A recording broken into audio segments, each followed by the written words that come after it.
राम नारायण राम। धर्म काय आहे, याचा काय अर्थ आहे? धर्माचा वास्तविक अर्थ आहे कर्म, चांगली विचारधारा, तत्त्वे।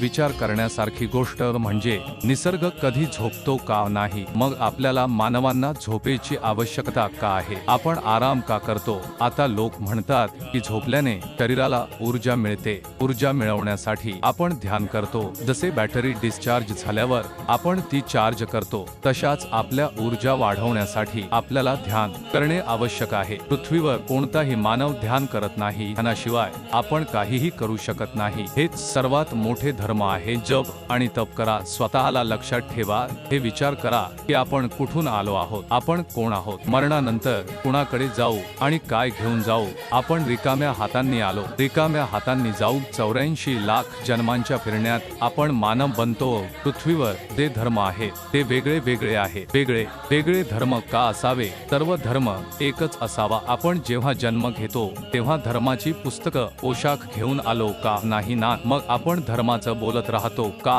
अखेर किसने हे सांगितले की आपल्याला हे धर्म मानावे लागतील, नाहीतर तुमचं सगळं बर्बाद होईल। हे पाप आहे, हे पुण्य आहे। जे आपल्याला हे मोठमोठे ज्ञान देतात त्यांना स्वतःला हे विचारावे लागेल की तुम्ही जे ज्ञान देत आहात ते तुमचं काय होईल? जे मोठमोठे कथावाचक ज्ञान देतात ते लोक पैसे कमवण्यासाठी आणि जगाला बेवकूफ बनवून लुटण्यासाठी ज्ञान वाटतात। त्यांना बोलावा आणि मला सुद्धा सर्वांची खरी हकीकत मी समोर आणणार आहे। सर्वांची विचारधारा वेगळी आहे, पण निसर्गाची विचारधारा एकच आहे, नाही का? ती बदलणार नाही। निसर्गाची नीती हीच नीती आहे, निसर्गाची नीती ही सर्व काही आहे, त्याशिवाय काहीही नाही। सर्व मानवाने तयार केलेले काहीही बरोबर नाही। ज्याचं धर्म आणि कर्माची पुस्तके आहे त्याची काय आवश्यकता आहे? जेव्हा आपल्या शरीरावर अशक्तता येईल तेव्हा पर्यंत समाजाचा कल्याण आणि राष्ट्राचा हित साधता येणार नाही। निसर्ग प्रदूषित झाला आहे, मानव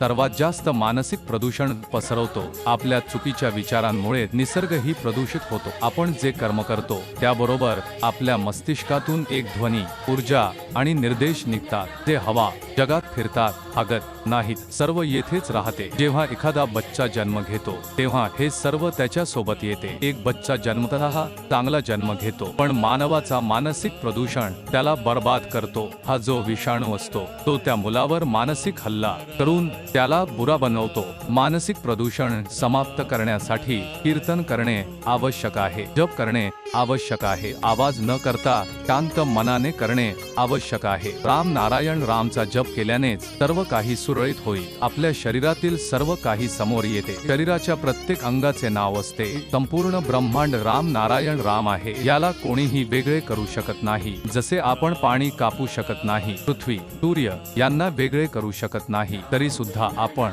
सर्व अधिकारांच्या बाबतीत बोलत राहतो। मानवाच्या अधिकारांना सर्वप्रथम पृथ्वीवरून समाप्त करणे आवश्यक आहे। जसे सर्वांचा धर्म एक आहे, सर्वांचा अधिकार एक आहे, सर्वांना जगू द्या आणि स्वतःही जगा। सर्व धर्माचे लोक सांगतात की आमचा धर्म सर्वात प्राचीन आहे, हे निरर्थक आहे। पृथ्वीवर येणाऱ्या सर्व प्रकारच्या ध्वन्या कुठून येतात? जेव्हा एक बच्चा जन्म घेतो तेव्हा एकच आवाज येतो, त्यावेळी कोणालाही काहीही वेगळे वाटत नाही। नंतर सर्वजण सर्वांना त्यांच्या हिशोबाने वेगळे करायला लागतात। लोक आपल्या फायद्यासाठी जास्त विचार करतात, त्यामुळे काही लोक मोठे होतात आणि काही लोक गरीब राहतात। जसे लोक वेगवेगळ्या देवांचे नाव घेतात। मी लोकांना विचारू इच्छितो की तुमचा सर्वशक्तिमान कुठे आहे? लोक वेगवेगळ्या देवांची पूजा करतात, पण आपल्या विधात्याने सर्वांना वेगळं बनवलं आहे का? नाही ना, सर्वांना एकाच मातीपासून बनवलं आहे। जेव्हा सर्व एकाच मटेरियल पासून बनलेले आहे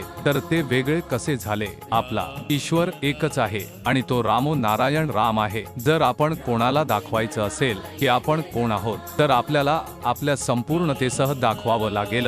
पंचमहाभूतांच्या आधारेच भगवान आहेत आणि त्याच्याचमुळे आपण आहोत। कोणत्याही घटकाचा अभाव असल्यास आपण अपूर्ण राहू। खरे तर ऊर्जा ही संपूर्ण आहे, जी नेहमी आपल्या बरोबर राहते आणि आपल्याला चांगल्या जीवनासाठी योग्य कर्म आणि धर्म शिकवते।